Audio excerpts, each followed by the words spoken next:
Hihingi ng DPWH na mapa-freeze ang halos 5 bilyong pisong halaga ng sinasabing ari-arian ni Ako Bicol Party List Representative Zaldico. At kabilang dito ang mga helicopter na nakarehistro sa mga kumpanyang may kaugnayan umano sa kongresista. Saksi, si Tina Panganiban Perez. 4.7 billion pesos. Ganyan kalaki ang halaga ng 11 air assets ni Ako Bicol Party List Representative Zaldico base sa listahang isinumite ng Civil Aviation Authority of the Philippines o CAAP sa DPWH. Kabilang ang Gulfstream 350, Bell Helicopter 407, Bell Helicopter 206B3 at Augusta Westland AW 1398. Nakarehistro raw ang mga ito sa Misibis Aviation and Development Corporation, High Tone Construction Development Corporation at QM Builder. Mga kumpanyang may kaugnayan kay Ko ayon sa DPWH. Ang High Tone at ang QM Builders kasama sa 15 contractors na ayon sa Pangulo ay nakakuha ng 100 billion pesos na proyekto mula sa gobyerno.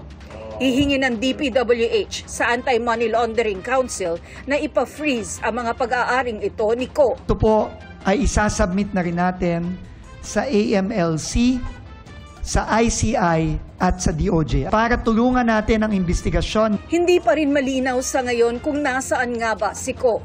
Ayon kay Senate President Pro Tempore at Blue Ribbon Committee Chairperson Senator Ping Lacson, welcome si Ko sakaling gustuhin itong humarap sa pagdinig ng Senate Blue Ribbon Committee.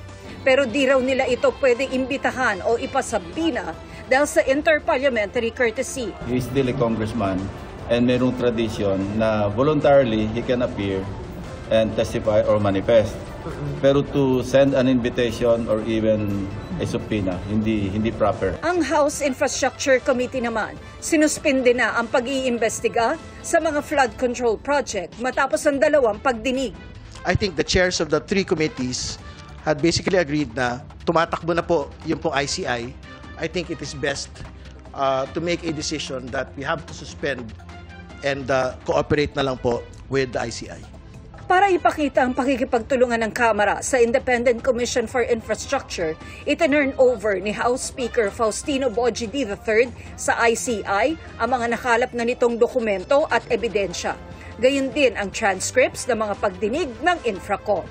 Para sa GMA Integrated News, ako si Tina Panganiban Perez, ang inyong saksi. Mga kapuso, maging una sa saksi. Mag-subscribe sa GMA Integrated News sa YouTube para sa iba't ibang balita.